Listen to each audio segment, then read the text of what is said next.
In these days, we have to be aware that it's 1 year that Mahsa Amini, at the age of 22, was murdered in the prisons of this Iranian regime.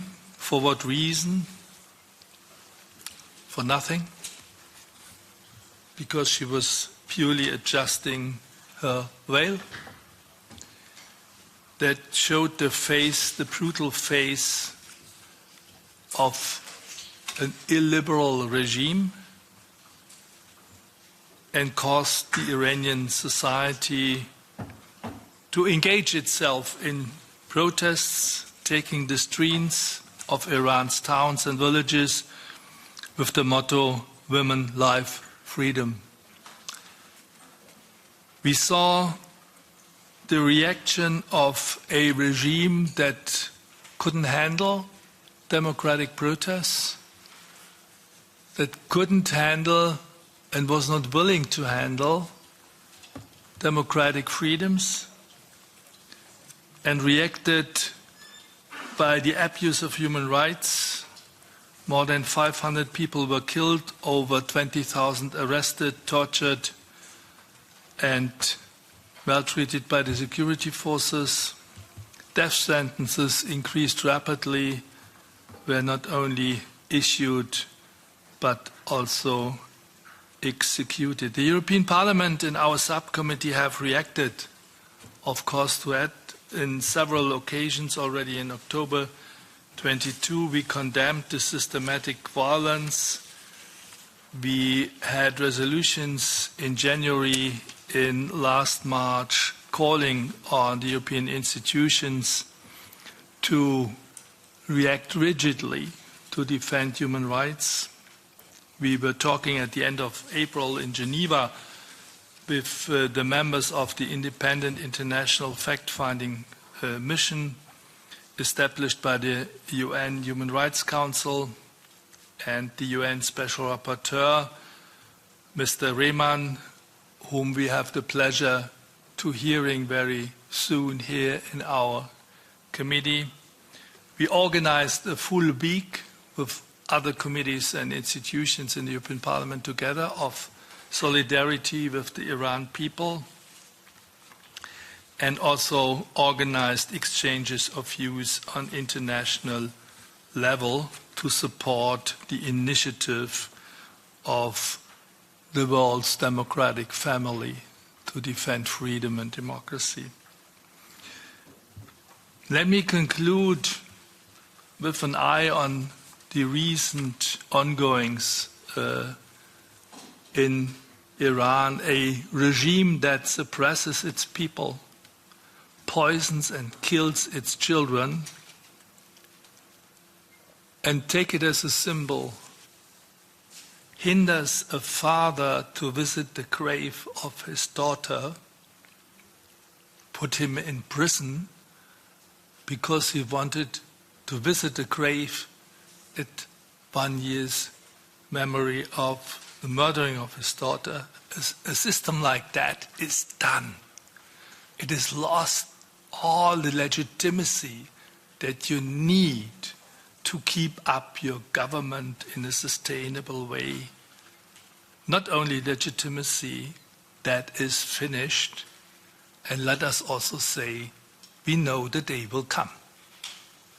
In this spirit, we would like to have our meeting today, supporting the freedom fighters of this country, supporting all those who take high risks to defend their liberty, to stand up and to speak out. We are more than happy to have with us today Javaid Rehman, I mentioned it already, the UN Special Rapporteur on the situation of human rights in Iran, Gilda Sahebi, journalist and author and expert on the situation in the Middle East, and Azadeh Kian, sociologist and expert on Iran and women's rights, Université Paris Cité, All three of them will communicate with us in a hybrid mode, will be online. Our apologies, the UN Special Rapporteur has to leave after our conversation because the ongoings in Geneva require him to go to the next meeting. So please, my apologies to Gilda and to Azadeh that once we have heard Mr. Rehman, we immediately go in and exchange questions and answers, and afterwards hear our representatives, Sahebi and Kian, and enter into a second round of conversation. Now let me ask Mr. Rehman whether he is connected with us. I would be pleased to see that. Hi again. We met already in Geneva, and we are more than happy to having you here with us, Mr. Rehman. On behalf of your very specific and important function, could you perhaps, for some 8 minutes, give your take on the current situation?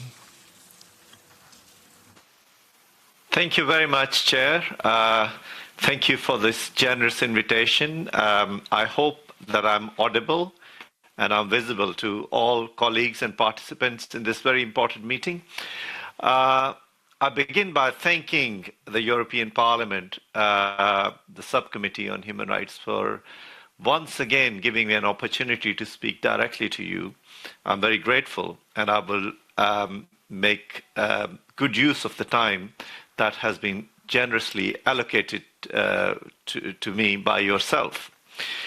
As has been mentioned by the Chair, since September 2022, the brave people of Iran have been facing the worst forms of violations of human rights. Ethnic, linguistic, and religious minorities continue to suffer from systematic and systemic persecution, targeting, and harassment.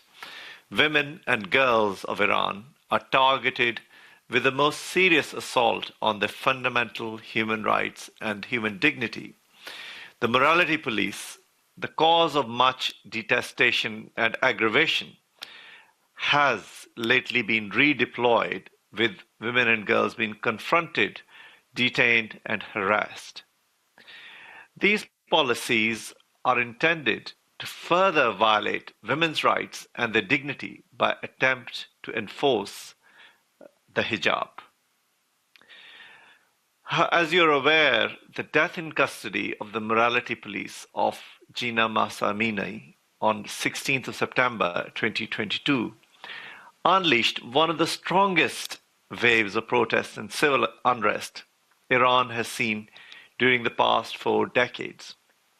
She was arrested for allegedly failing to comply with the Iran's strict rules on women's dress by wearing an improper hijab. The death in custody of Ms. Amini is unfortunately a tragic reflection of the violence against girls and women of Iran. In her case, there are also clear implications with an ethnic and religious dimension. However, the law of enforced hijab and the manner of its enforcement by state authorities is emblematic of violence, brutality, and the violation of fundamental human rights and human dignity of girls and women of the country. Jina Mahsa Amini's death resulted in spontaneous protests, which were led by women and the youth of Iran under the banner of Zan Zindagi Azadi, which means women, life, freedom. These protests quickly transformed into nationwide protests, spreading to 160 cities and in 31 provinces of Iran, with people from every community, girls, women, boys, men, and children, and people from all ethnic and religious and linguistic backgrounds joining these protests. Unfortunately, there has been a brutal response of the Iranian authorities towards these protests. It is estimated that the use of lethal force by security forces has led to the deaths of at least 537 persons, including at least 68 children. Iranian authorities tried to shut down all avenues of freedom of expression, disrupting internet and censoring social media platforms. I am deeply disturbed at the reports of threats, arrests, and imprisonments of journalists for their critical and independent reporting, including in the context of the protests, and indeed the subsequent suspected school poisonings affecting the health of thousands of schoolgirls. I'm absolutely horrified, shocked, and outraged that despite appeals by the international community, including by my own mandate, Iranian authorities have thus far executed at least 7 persons associated with protests after arbitrary, summary, and sham trials, which violated the right to fair trial and due process rights. These summary executions are the symbol of a state ready to use all means to instill fear and to quash protests. I'm very concerned that several other individuals currently face charges that carry the death penalty. I'm alarmed at the reports of targeting and victimization and persecution of ethnic, linguistic, and religious minorities. It was extremely tragic to note that ethnic and religious minorities who've suffered decades of systemic and systematic discrimination and persecution have been disproportionately impacted in the current wave of repression led by and brought upon by the Iranian authorities. The Iranian authorities have unfortunately also weaponized the death penalty as an instrument of fear and repression. This includes a disproportionate execution of ethnic and religious minority prisoners, as well as an alarming number of persons executed on drug-related offenses.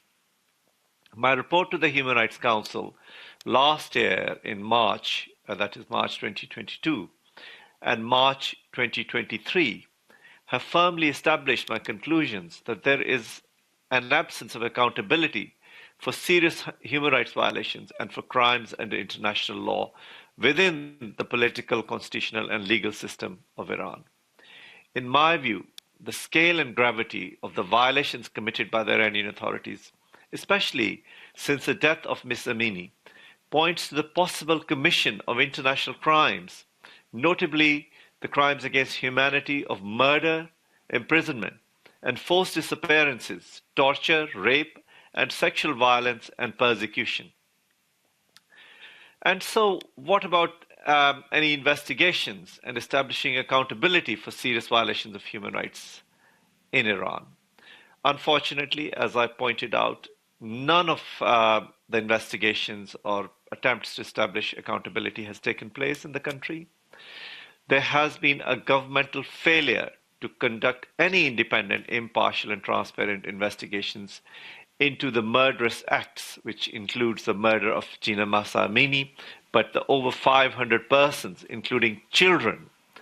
There is no accountability for these murderous acts, these killings, and brutality, and the perpetrators have not been held accountable. Instead, there is continuing repression, harassment, and detention of human rights defenders, lawyers, journalists, and students, which has increased in the past few months. Family members of individuals that were executed in connection with the protests were summoned to court or detained in Iran for asking for justice. Also, in the past few weeks, the authorities have detained dozens of human rights defenders in what appears to be a concerted effort to quash any protests in advance of the anniversary of the September 2022 death of Ms. Amini, which had, as you have just been told, triggered the nationwide demonstrations. Regrettably, the authorities have prevented Mahsa Amini's family for commemorating the anniversary of her death. This was so tragic and so painful. There are also reports of sporadic protests in the country over the weekend amid very heavy presence of police and security forces all across Iran. And I am deeply concerned at the current ongoing situation and what it could develop into, because the state is determined to use brutality and to repress the people of Iran.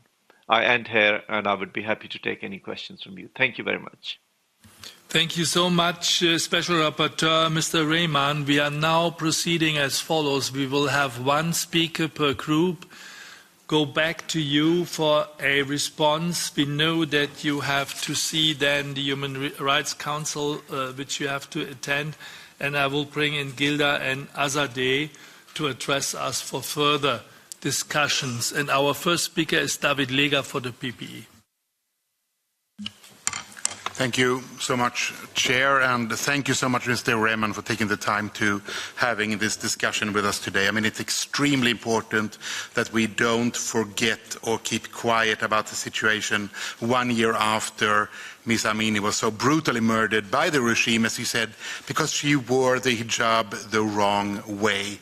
And we all know that the protests are still going on and that the people of Iran have had enough.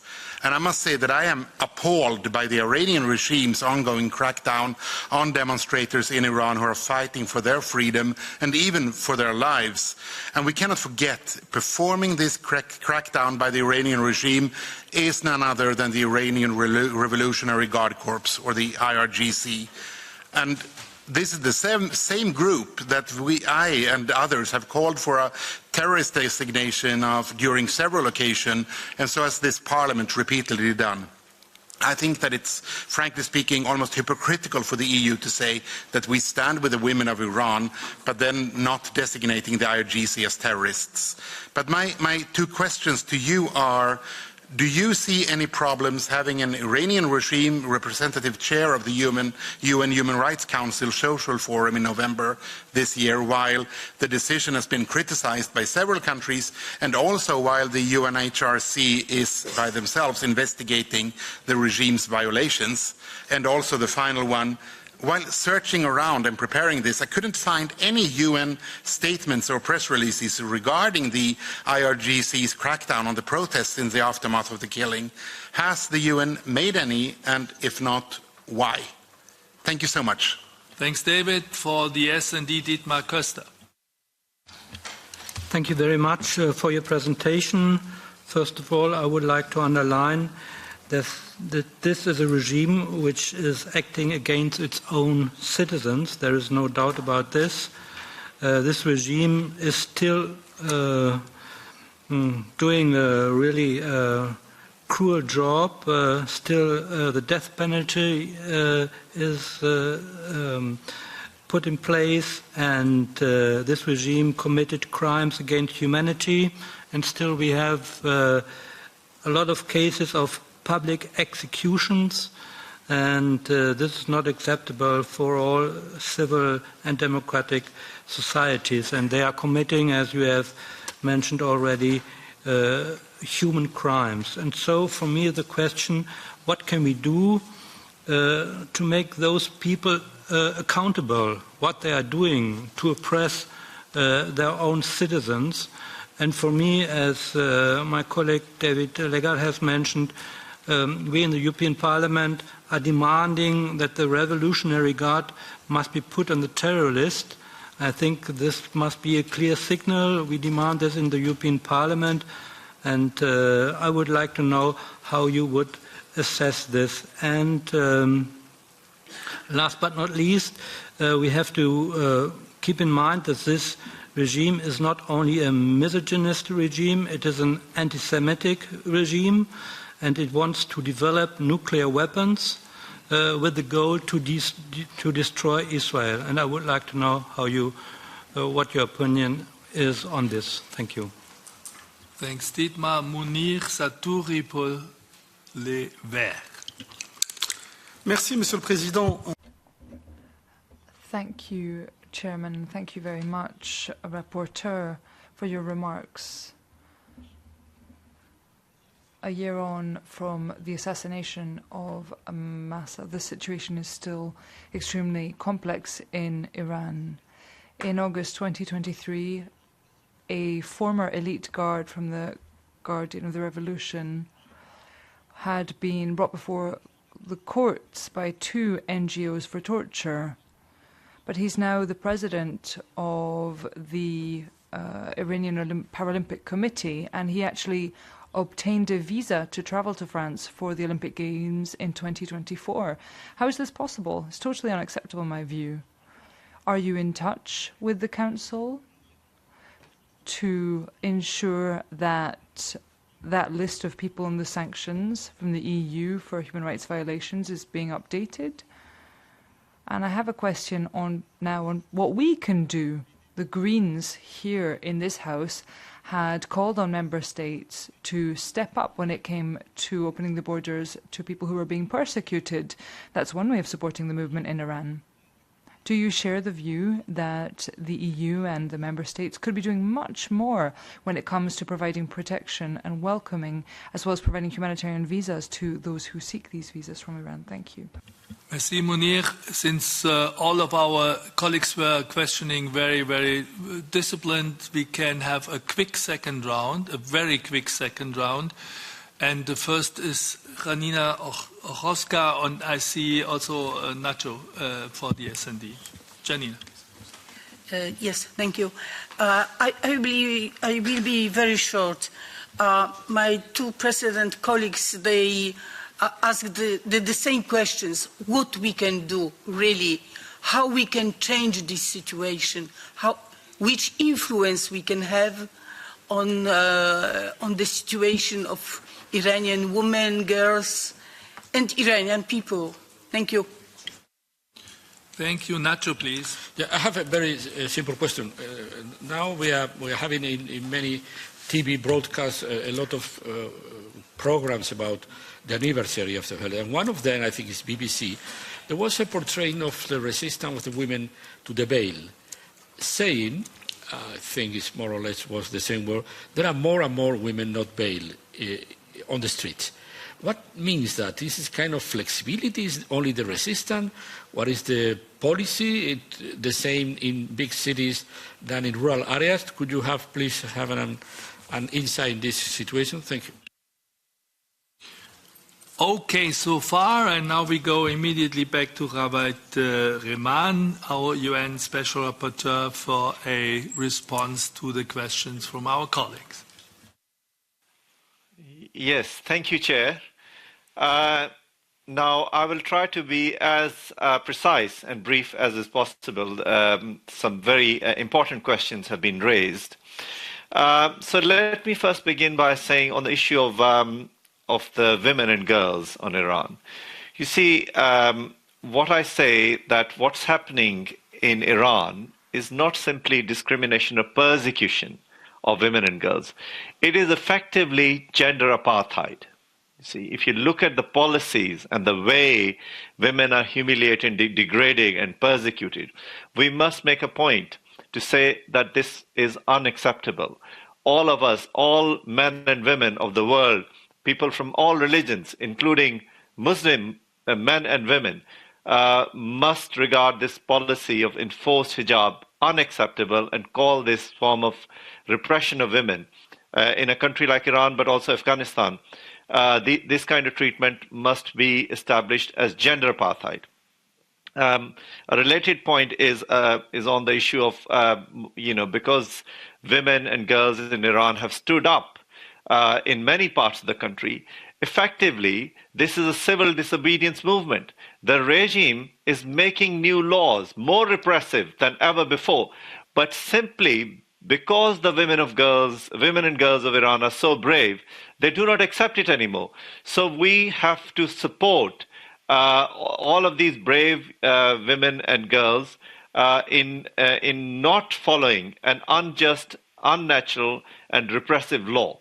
So that's one point. On the broader issue of what we should do, I believe that it's very important that we support the people of Iran in whatever way, shape, or form we can in their democratic aspirations, because they are democratic people. They want to have the right to determine their own destiny. And the important element is that we have also got to be honest with ourselves, you see. In my own view, I think we have to make a decision. Do we prioritize human rights, or do we work on the basis of some kind of a negotiated settlement with an oppressive, authoritarian, dictatorial regime, which has, in my view, committed gross violations of human rights law, including crimes against humanity. So it is very important for this August Forum to make a decision to say to the world, to tell the European Parliament that human rights must be our priority. We must not make any deals. We must not negotiate with a murderous regime. And therefore, we must support the people of Iran. And that connects to several other issues that has been raised about the position of IRGC. Now, this is up to individual member states, and this is up to the European Parliament to make a decision. They have all of the evidence that is available, and my offices are there, and so are many other forms of evidence, testimonies, and documentation for them to realize the extent of murderous acts that have been committed and are being committed by the IRGC. So we have to make a decision as to where we see the place of human rights in any form of discussions with Iran. And the same applies to the social forum, having a social forum where Iran has the presidency. And I would urge member states and the European Parliament to reach out to the Human Rights Council and to the President of the Human Rights Council to reflect their disappointment and to say, well, this is not something that we would want Iran to be leading up to, and therefore this decision must be reconsidered. I end here, but I'd be happy to take any further supplementary questions. Thank you. Mr. Rehman, we are totally happy that you are with us today. This is the clear language. This is the clear language we know from you, and we appreciate that a lot. We wish you courage and success, because we need that, the people of Iran need that, and you are in a key position where you really are ready, and this is what we hear whenever we are talking to you, to deliver properly at the very best. I can say for the European Parliament, we have made up our mind. The European Parliament has taken its decision. We have been clear on the way in which the Revolutionary Guard should be treated. Because we were saying in our resolutions, it should be that way, because our argument is, look, if those guys are not to be put on the list of terrorist groups, who would you like to put on that list? And we are waiting the member states to act according to the resolutions of the European Parliament. This is the situation today. We would wish that all institutions would have the clear language that you have and that the European Parliament have, and we will work towards that direction. Please allow me now to bring in our guests from the wider spectrum of those who can have a huge impact on this situation. That is Gilda Sahebi. She's a journalist and author and expert of our situation in of the women in Iran, and Azadeh Kian, a sociologist from Paris. Thanks for your patience, dear guests, and we are looking forward. You have already realized that the questions of my colleagues concentrate not only on the analysis, what is the situation like, what is your take, what are the recent developments, but it's also focusing what can be done and what can we do within the European institutions to support the movement for freedom and democracy. Can I ask whether we have Gilda Sahebi with us? Welcome to us and to our discussion today. And please take the floor for 8 minutes. And then right after you, I will invite Azadeh Kian and open for new rounds of conversation with my colleagues. Thank you so much. Thank you to the Subcommittee Human Rights. And it was very interesting also to listen to Mr. Rehman about his his thoughts and how he sees the situation at the moment.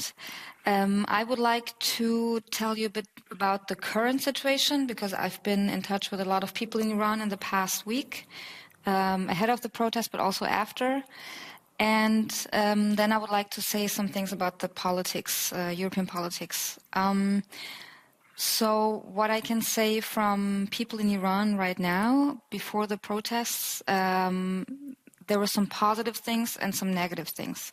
So what is positive is that people tell me within this past year, the people of Iran have really come together. And we have heard some of that, because this Iranian regime, what it does best is to divide people. And it's been doing that for 44 years.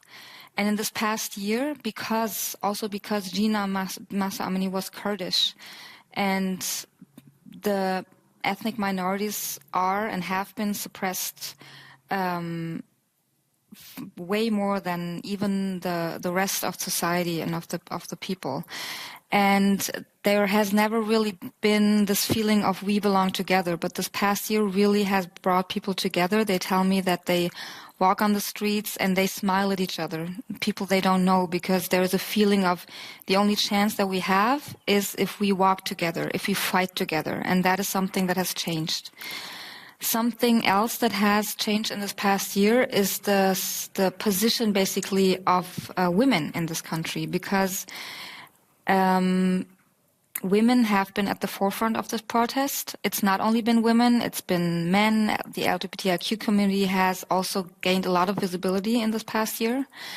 And still women have held the flag, as one protester told me. He told me that he grew up in this basically patriarchy, where he learned that men have to protect women and, just be men basically. And he said, and then he was on the streets during these protests, and he saw these young women and girls incredibly strong and just set on what they want, their freedom and equality.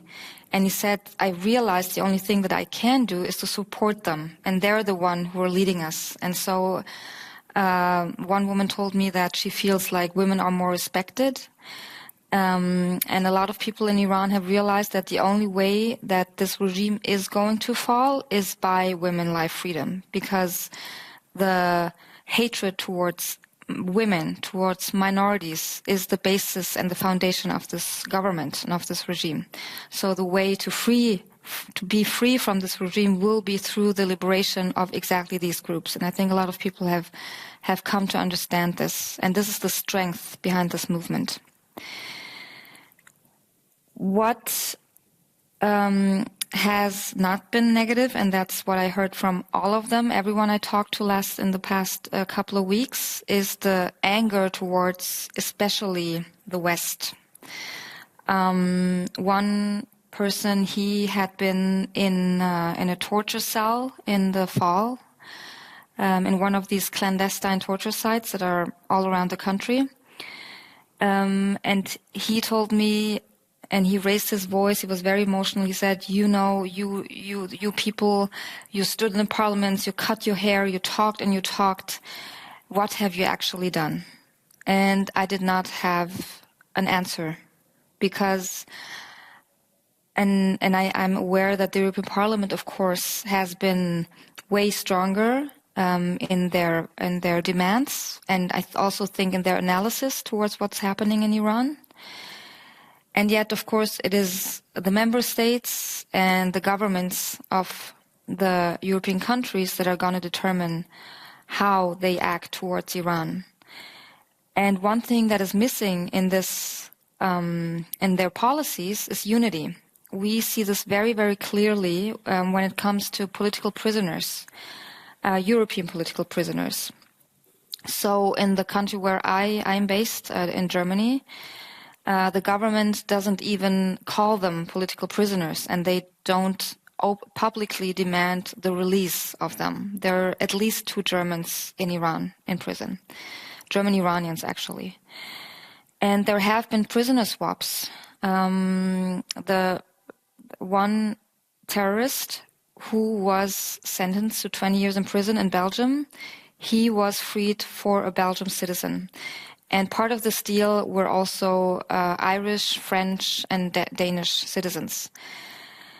And the Iranian regime really knows how to use this lack of unity inside of the European Union, because, as I said, the thing that this regime does best is divide.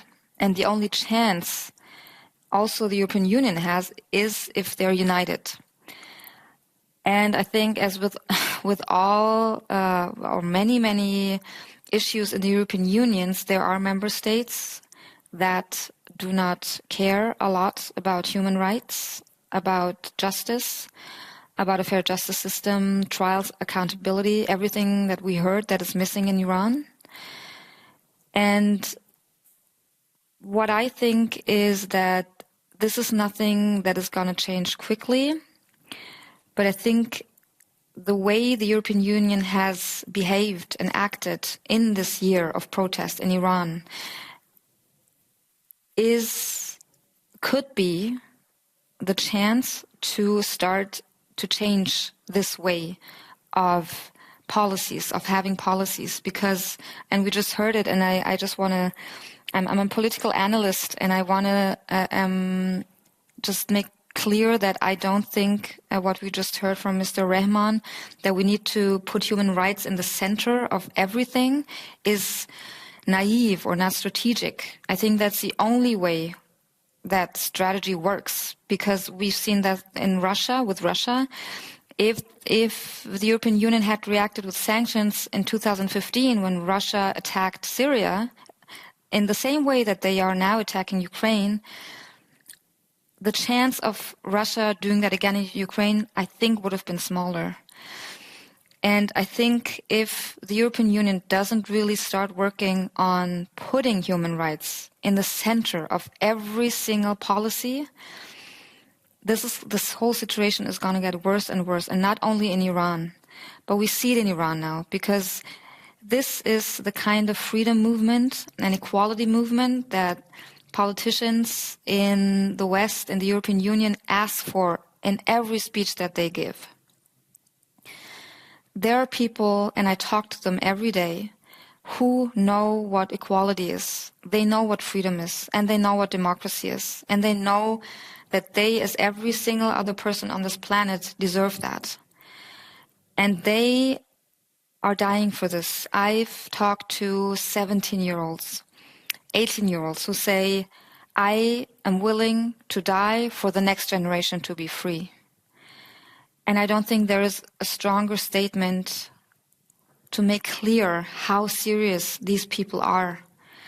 And if the European Union, who has won the Nobel Prize, which is not deserved, this shows the last year, this shows the policies at the borders of the European Union, if they really are serious about caring for human rights, and what else is there to care about, because we are all humans. It is about humans, it is about children, it is about families, women, LGBTIQ people.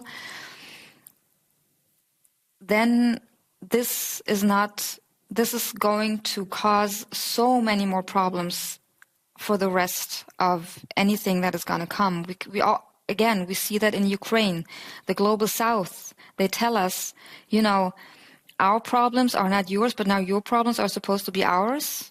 And they have a point, because I think this is now, Iran for me is a wake-up call, because the European Union has not been able to support the Iranian people in their strive for freedom. And if the European Union doesn't see this as a wake-up call to put up structures so that human rights is not optional, but they have to be in the center. And this is not something that's going to happen tomorrow. This is going to take time. This is going to take years, because it's a changing of minds, changing of structures. But it needs to start at some point. And I think this could be a start. And without unity, it is going to be very difficult, not only towards the Iranian regime, but towards any authoritarian regime in the world. Thank you. Thank you so much, Gilda Sahebi.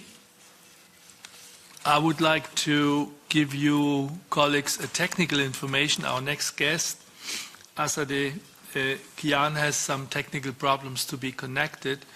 So I would like to open the floor to discuss the contribution of Gilda and hope she can stay with us for the discussion. Gilda, I do not know whether you are aware of how important your contribution is to our debate.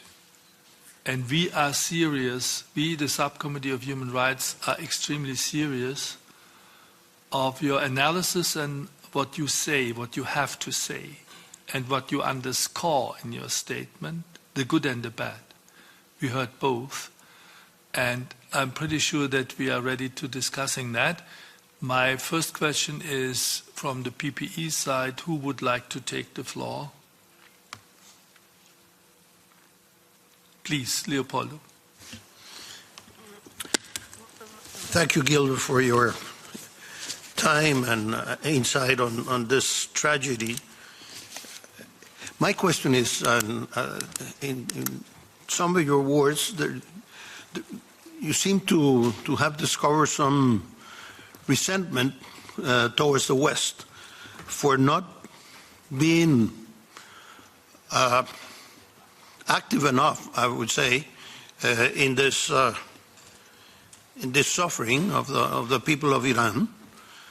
My question is anyone doing anything on the International Court of Justice to bring about some justice into very particular persons that are identified by committing the crimes themselves? Thank you. And the next speaker comes from the Socialists and Democrats, Dietmar Köster. Thank you very much for your presentation, Gilda, and our solidarity is with the movement in Iran, with the revolutionary movement, and I think we must do more here in the European Parliament and especially the European Union, the European Council, to overthrow this mullah regime. And you have mentioned that it is very important that the opposition must be united. I would like to know how would you assess the social economic situation in your country and which role trade unions are playing? I think one of the most important things is if you want to get rid of this regime, the question is on the table, how is it possible to organize a general strike or something like this? And I would like to know from you how you would assess this. And the second question is, probably some protesters are desperate and probably they are leaving the country. Is this a development at the moment? Our next speaker is Munir. Oui, juste en quelques mots. Yes, a few words only. So thank you, first of all, for your statements. We do read a lot about these matters, but hearing from you personally is much more meaningful. I have a question. What can we do in concrete terms to help you? Do you have any specific, precise demands from MEPs? How can we support you? That's my question. Thank you. It was Munir for the European Greens, and now we have Isabel from the PPE. Je voudrais vraiment remercier. Thank you. It was very moving to listen to you. I would also like to thank the Special Rapporteur for their work. Now, a year ago, in the very beginning of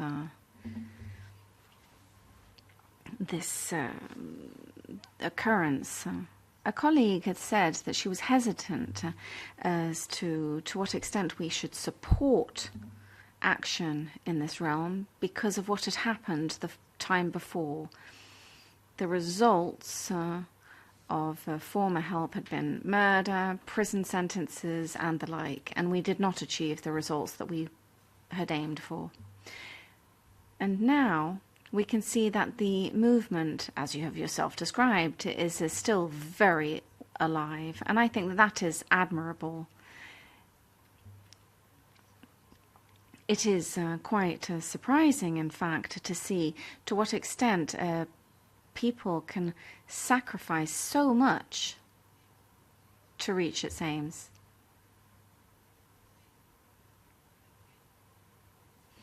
This, however, has been going on for a while. And what do you think will be held in the future? And then I would like to support my colleague in his question as to what concrete action we can take to support you. Thank you. Okay, I hear that we now have Azadeh with us. She's connected, but allow me, because for systematic reasons, that we continue now in the speaking order for the colleagues, concluding by giving back the floor to Gilda to respond to this conversation. Then we are going to hear Azadeh Kian, bienvenue Azadeh, and have a new round of conversation. David Lega. Thank you, Chair, and thank you so much, Ms. Sahebi, for joining us. It was very hard to think of questions when you were so crystal clear in all your interventions, so thank you for that. I do have some thoughts, and I'm a bit curious on your thoughts regarding the Iranian diaspora. How are they working and helping, and how can we, in better ways, help them? Because sometimes it's hard to know who to reach out to and how. So your thoughts on how joint they are in their organization and what we can do to support them would be interesting to hear more about. Thank you. And finally, I cannot resist the challenge to ask a question myself, Gilda. The political analyst we are talking to, that is two challenges to miss the point, to ask you on three different dimensions. We got the sense of belonging, that was the positive part of your report, where people feel part of a society that would like to become free. And that is amazing to hear about that and to seeing that. But we also listen to the bad things, to the bad developments. And of course, for us, it's very important to hear also about the disappointment of what you call the West, because it's including the European Union and its institutions.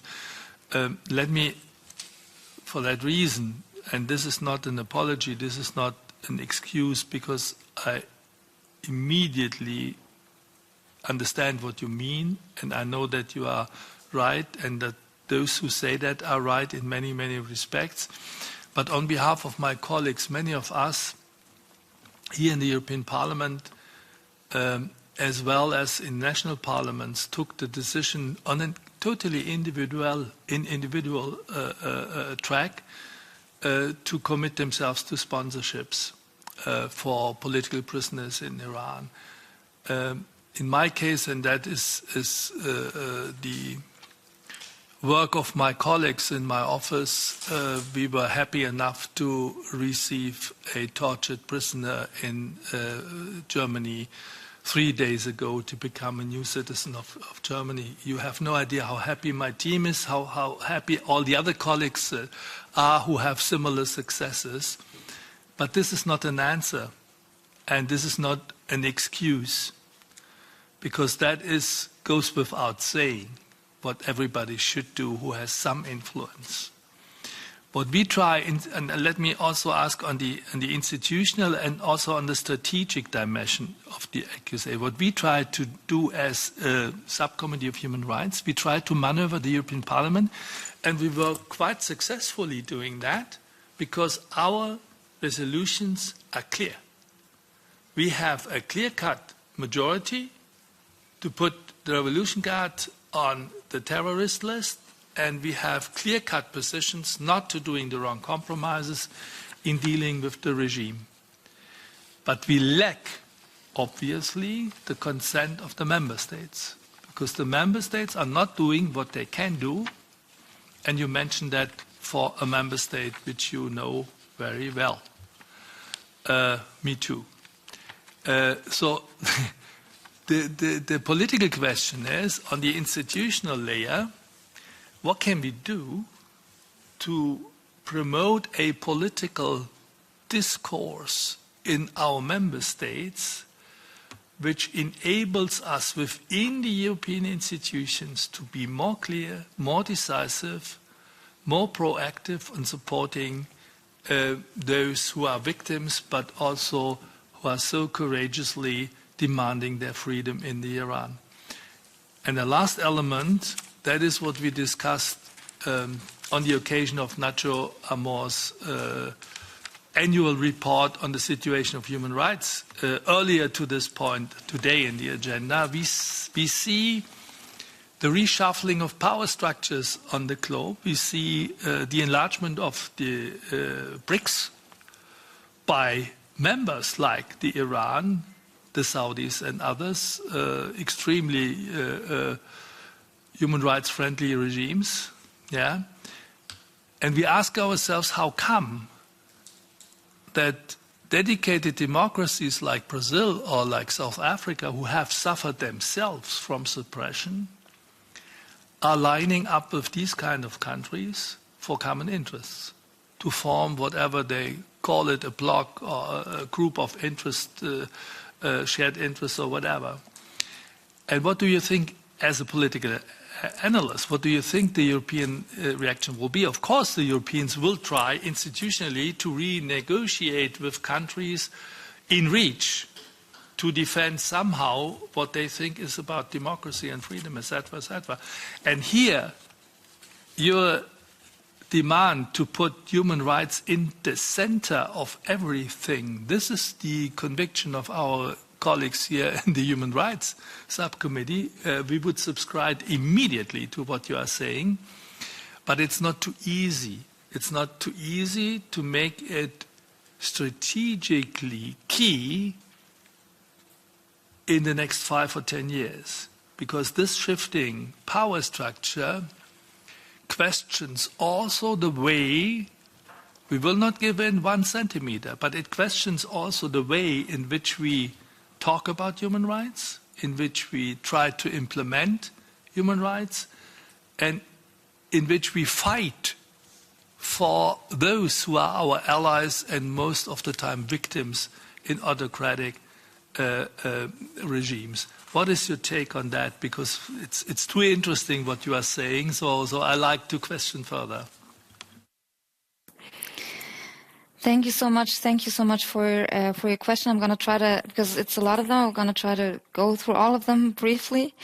Let me just, because we didn't talk about the region and the foreign policy perspective, because I think that is a very interesting point. You mentioned the BRICS Plus. Iran has joined with Saudi Arabia and other states. And I think it's important to know when it comes to Iran that Iran would not have joined BRICS Plus weren't it for this political situation inside of the country.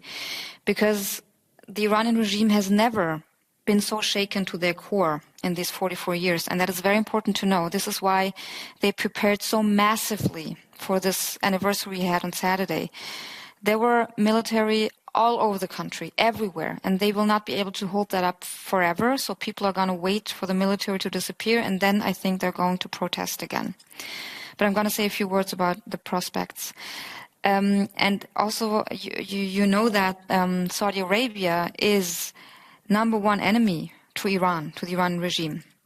It is up there with Israel. So taking the step of taking up diplomatic relations again with Saudi Arabia, also something this regime would not have done if it wasn't in a fragile state. And it is, don't get me wrong, it really, really is. There have been leaks, internal leaks, that showed how afraid the regime has been, and they still are. If they weren't, they wouldn't have put up this incredible military presence in the whole country.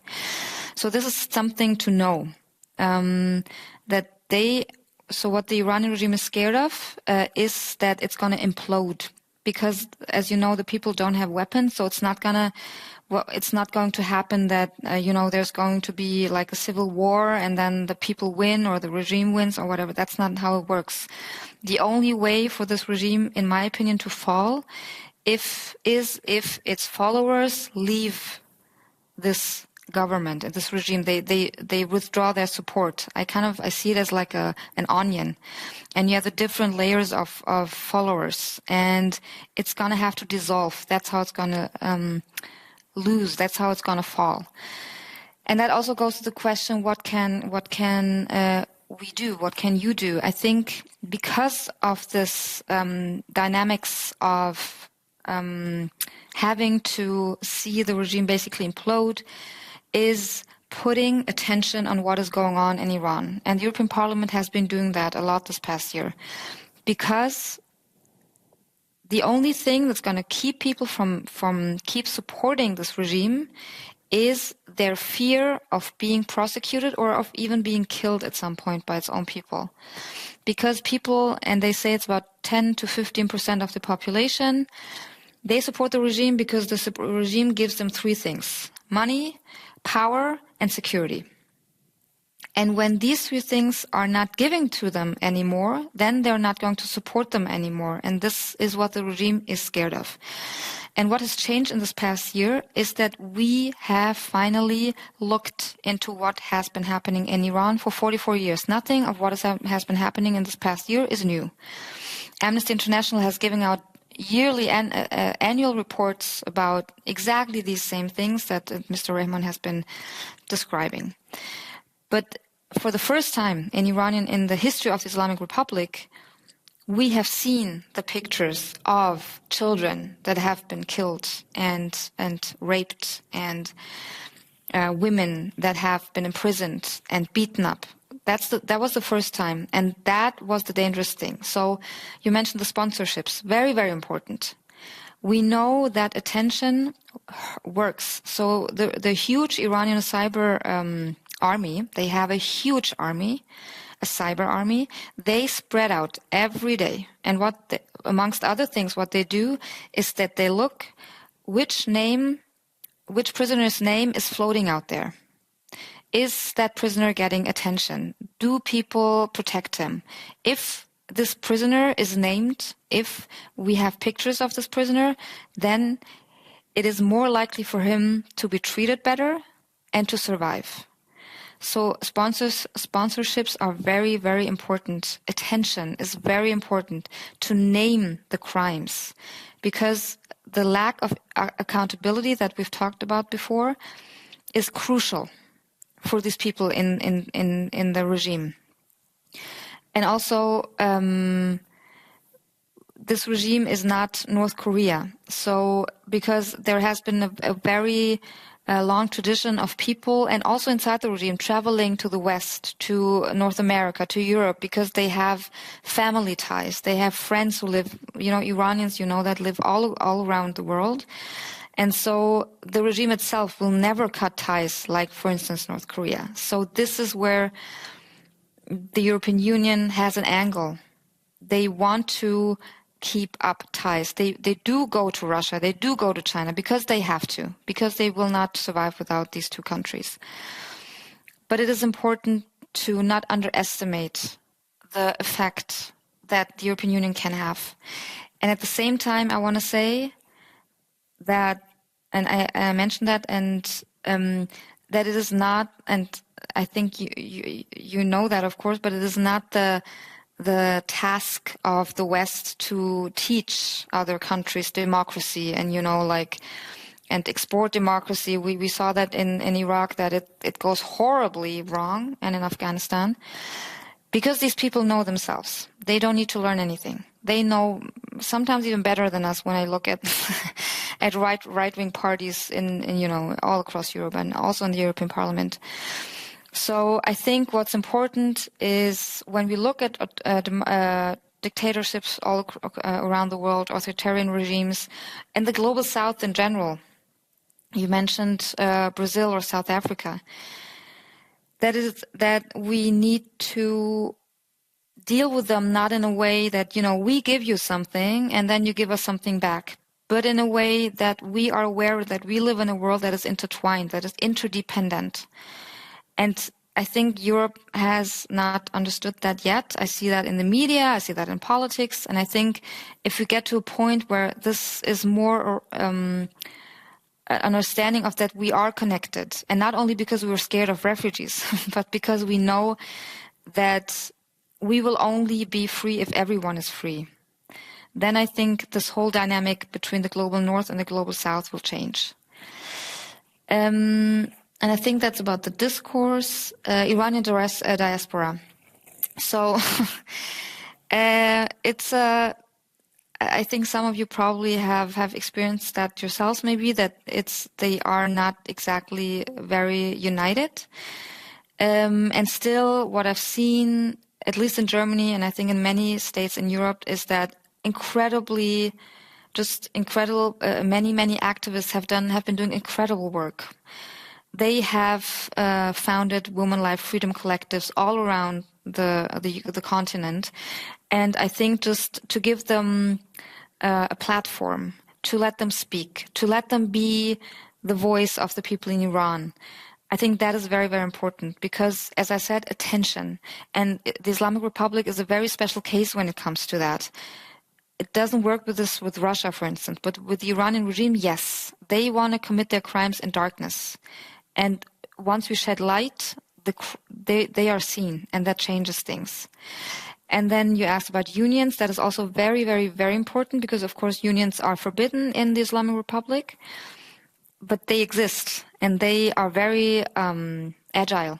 They organize strikes. They've been doing that for years. And the question of general strikes is very, very important. We had, for the first time in the history of the Islamic Republic, we had a general strike all across the country in the beginning of December. That never happened before. And of course, the problem are sanctions, because these people need money to be able to strike, but we cannot give money to Iran. So we have the issue of a lot of sanctions that in the end punish the people, and way too few sanctions that punish the people who are committing crimes. So there's just a disbalance that needs to be fixed. And again, of course, these are the member states that have to do that. People leaving the country, very few indeed. So I've talked to people who've been in prison in the last year, and they told me, once I got out of prison, I want to leave the country less, because that's the coming together that I mentioned. They want to support one another. They don't want to leave. And at the same time, it is very, very important that we do help people who want to leave, who have to leave, because they are threatened. Their lives are threatened. Their families' lives are threatened. I have had a few cases myself that I gave to members of parliament in Germany.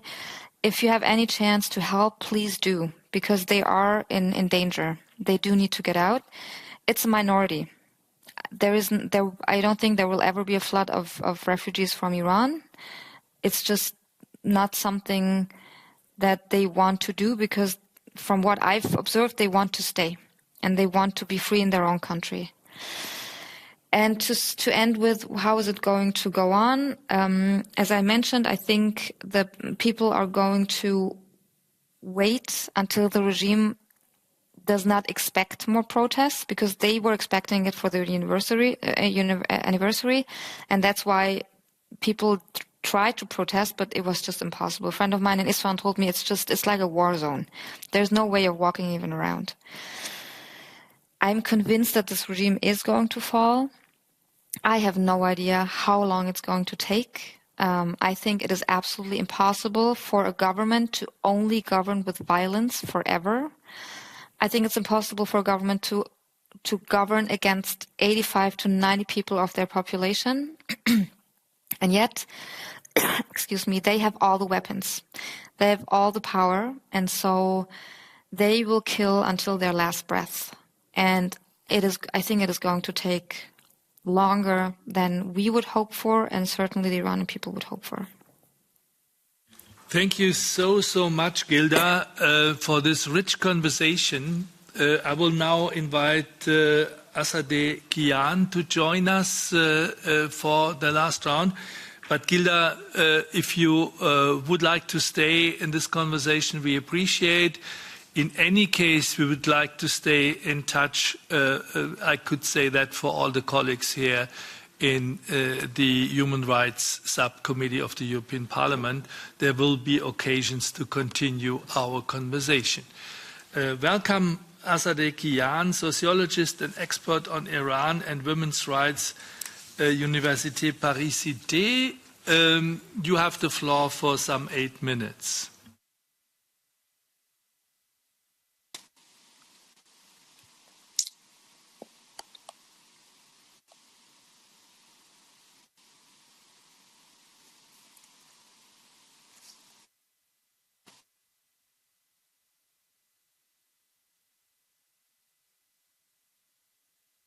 Can we support her?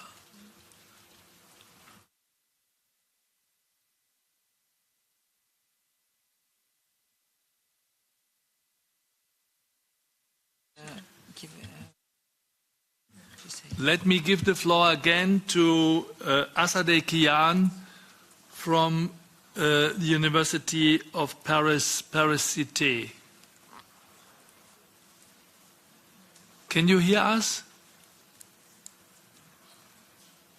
Can you see us? Unfortunately, there is no direct connection. What can we do? Let me ask our technicians. How can we support our speaker? Pardon? Do it, please, yes. Colleagues, some patience. We have technical problems.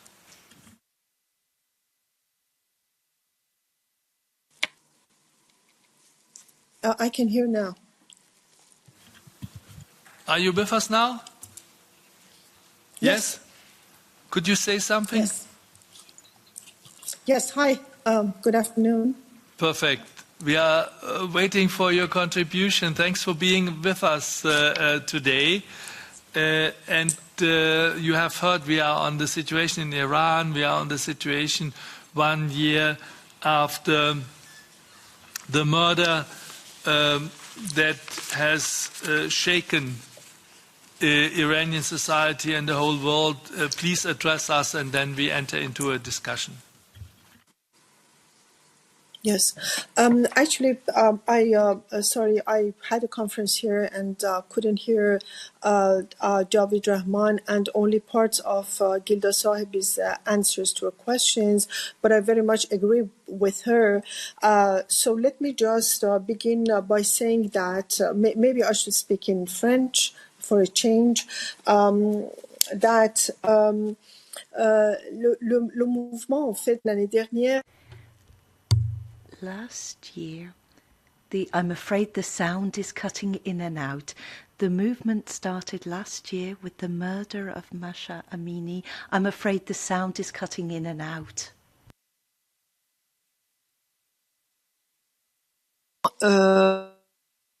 Par le chef des forces de police.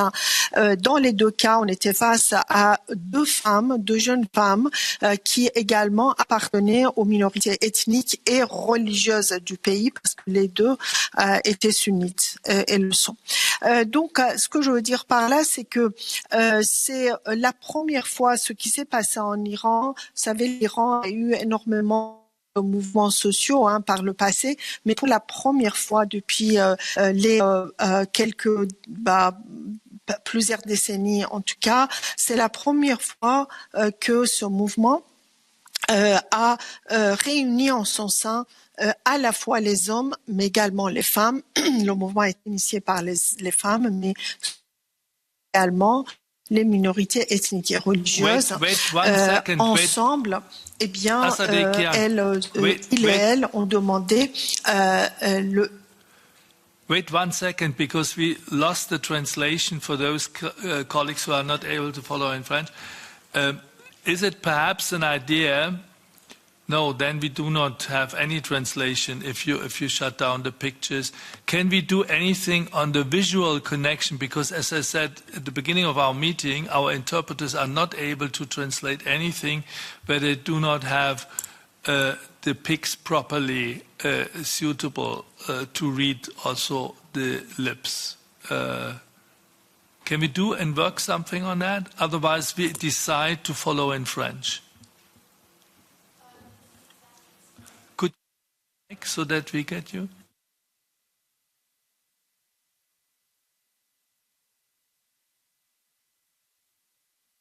Just a second, just a second.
So, colleagues, the technical information is that we are not able to restore picture and sound. So the decision is that we invite our guests to continue in French, knowing that our interpreters will not be able to give us a translation. So we leave it in the French original language.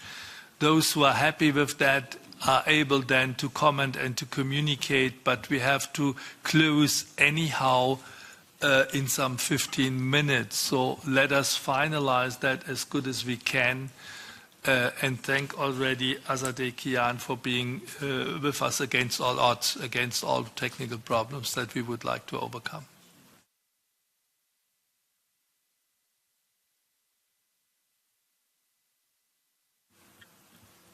Vous prenez la parole en français, OK?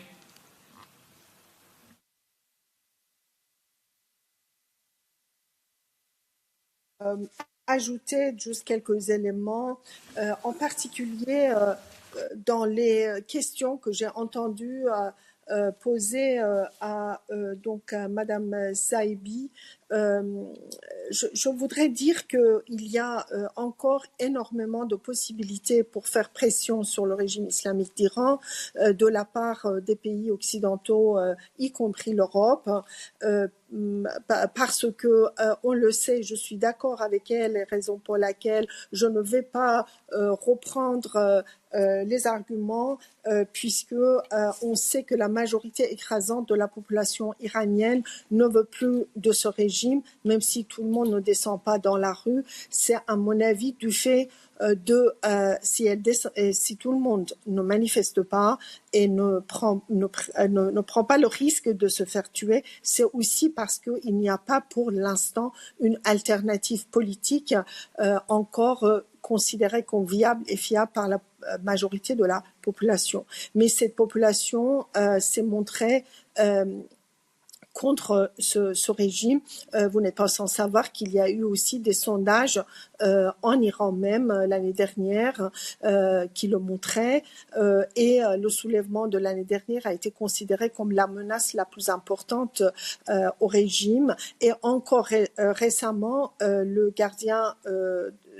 chef des gardiens de la révolution de Téhéran a annoncé que si à nouveau les gens descendaient dans la rue, on ne pouvait plus les contrôler, raison pour laquelle la répression a été féroce. Il y a eu l'état de siège, moi aussi j'ai eu des témoignages à Téhéran, mais aussi dans beaucoup d'autres villes iraniennes, y compris les villes kurdes. L'armée et les gardiens de la révolution s'étaient installés afin d'empêcher les gens de descendre dans la rue. Maintenant, et je voudrais insister là-dessus, c'est un mouvement très important qui non seulement revendique le changement du régime, mais aussi c'est un mouvement qui est contre l'islam politique au pouvoir depuis les 44 dernières années. C'est un mouvement très important que j'appelle d'ailleurs un processus révolutionnaire qui est pour la laïcité, pour l'égalité entre les hommes et les femmes, mais également entre les minorités et la majorité religieuse et ethnique, et pour la liberté et la démocratie. Et comme disait Paul Éluard, la liberté dont le nom est chanté vraiment partout en Iran. Et donc, il me semble que c'est un devoir des pays occidentaux, en particulier, je parle de l'Europe, je parle de l'Amérique du Nord, des pays qui se disent démocratiques et qui défendent ces valeurs-là, c'est-à-dire la démocratie, l'égalité, la laïcité, de défendre et de soutenir ce mouvement. Alors, comment? Par exemple, en gelant les avoirs des 50 000 personnes issues ou proches de ce régime, c'est-à-dire qui pas seulement qui sont en Iran, mais également qui sont en Europe, au Canada en particulier, aux États-Unis de temps en temps, qui ont des entreprises et qui travaillent avec l'Iran, par exemple. Vous savez que si vous êtes aujourd'hui iranien lambda, vous avez du mal à ouvrir un compte en banque. Mais si vous êtes millionnaire ou milliardaire, c'est-à-dire proche du régime, vous le faites facilement.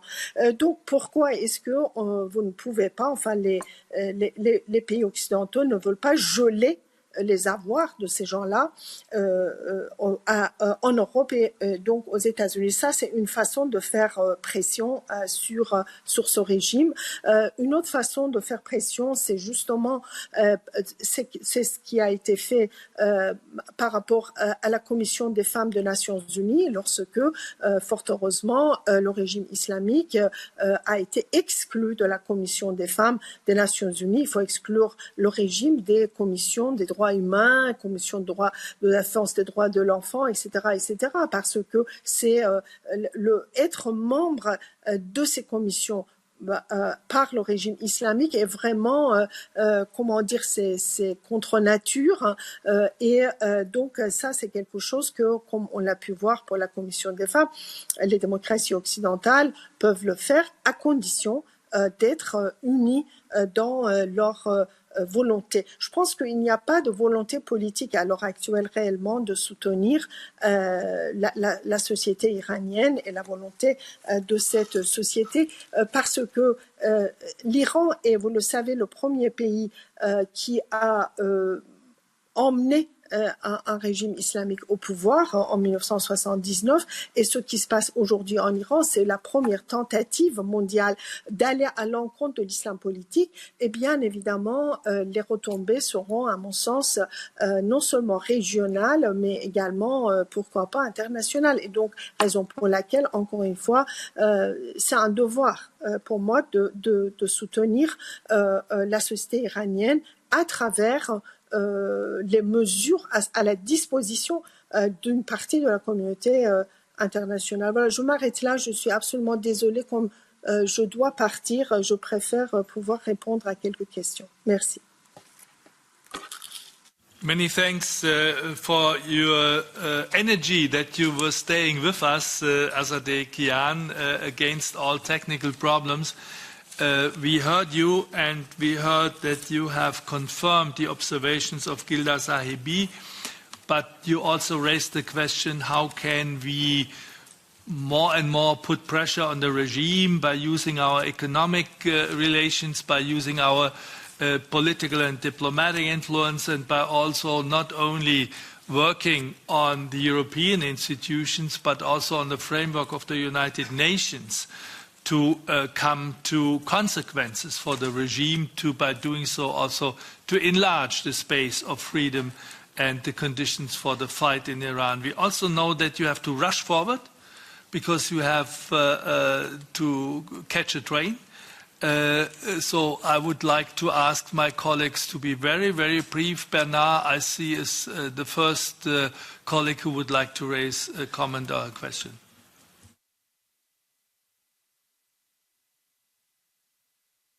Voilà. Pardon. Bonjour, madame. Une remarque et une question. Good afternoon. Well, I've got a comment and a question.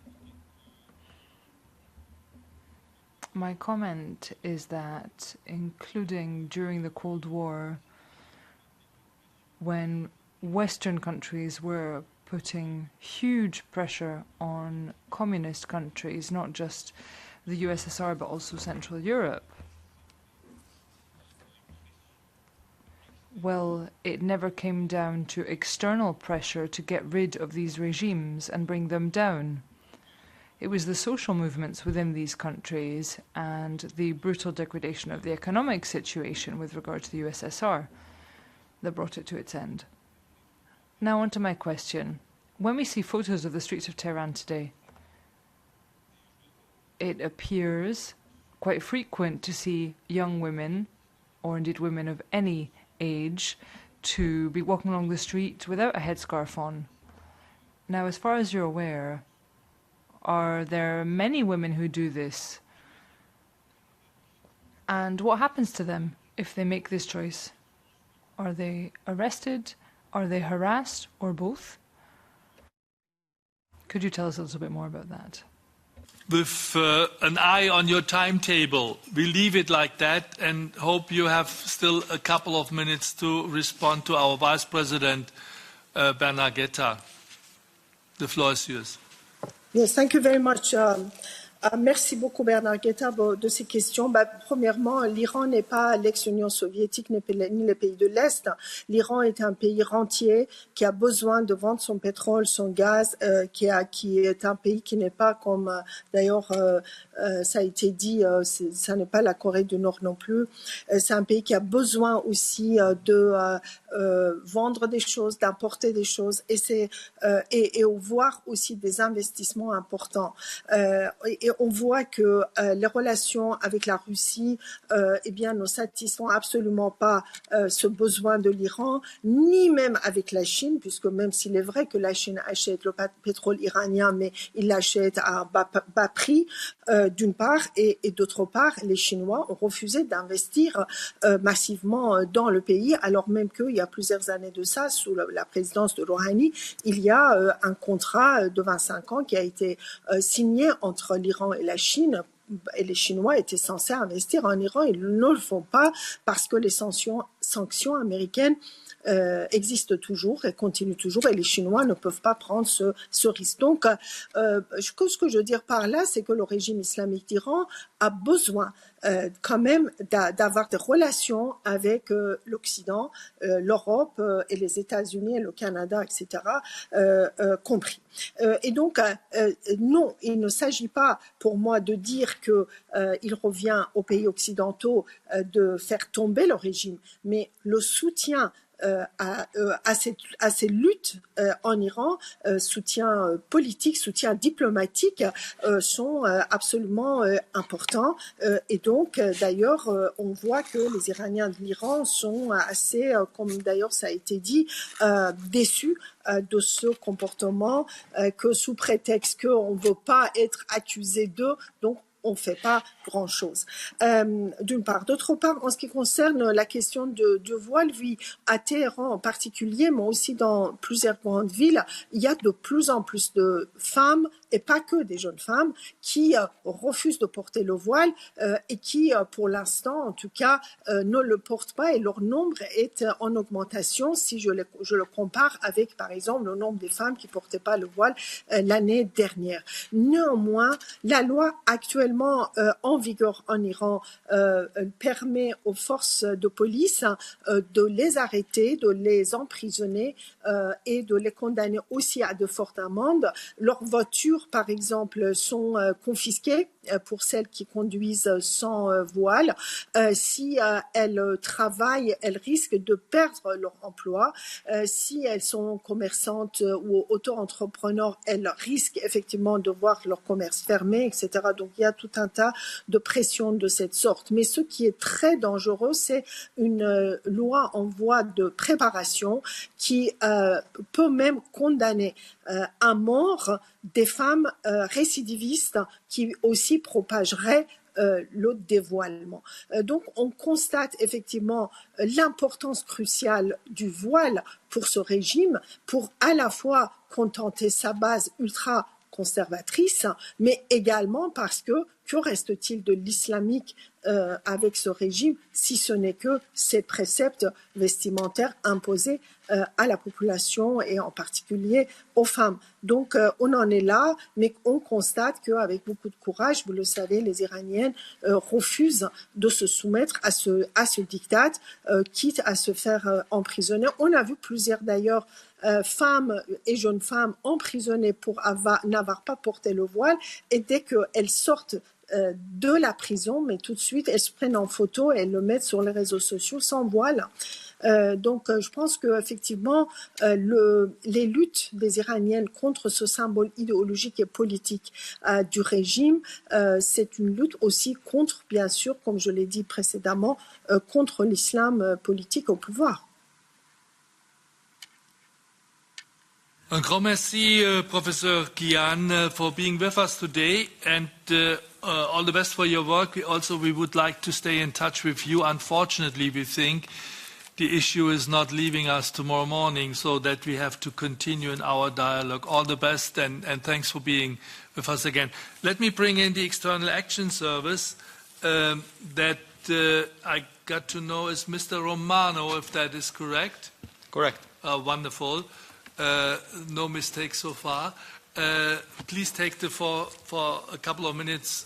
We are under time pressure, but you have realized how often the institutional dimension of our politics was concerned in this conversation. So we are keen hearing from you what the take of the External Action Service is. Thank you, Mr. Chair. Good afternoon, everyone. Let me start by thanking the Parliament for this stock-taking moment. The killing of Mahsa Amini indeed was a major turning point. It was a turning point for civil society in Iran, and it was a turning point for the EU in terms of policy approach towards Iran. These days, last year, we saw brave Iranian women and men demanding respect for their fundamental aspirations. And we also saw what the Iranian response was: a violent and unjustifiable repression.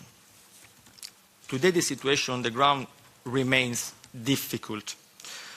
We don't see much protest activities, and this is due to a combination of factors. Lack of proper coordination, lack of political support from within the system, contrary to what happened in 2009 with the Green Movement, an absence of a visible leadership. And I think this was summarized very well by Professor Kian when she said, "Il n'y a pas une alternative politique." But then we should also mention other factors. We should mention mass arrest, arbitrary detentions, harsh sentences, including the use of capital punishment. The EU and its member states have responded with a series of strong and concrete reactions to the violent crackdown in Iran and the shrinking space for civil society. We have new Council conclusions toughening the EU position vis-à-vis Iran on all fronts, and especially on the human rights front. We've issued strong statements and we have adopted 10 rounds of sanctions. The last one was adopted precisely on the first anniversary of the killing of Mahsa Amini. In parallel, the HRVP issued a strong statement on behalf of the 27 to reconfirm the EU's strong support for the aspirations of the Iranian people. In this context, I also would like to mention the strong support of the EU for UN mechanism for accountability for human rights violations in Iran. In this context, we support in full the mandate of Professor Rehman, who was with us today.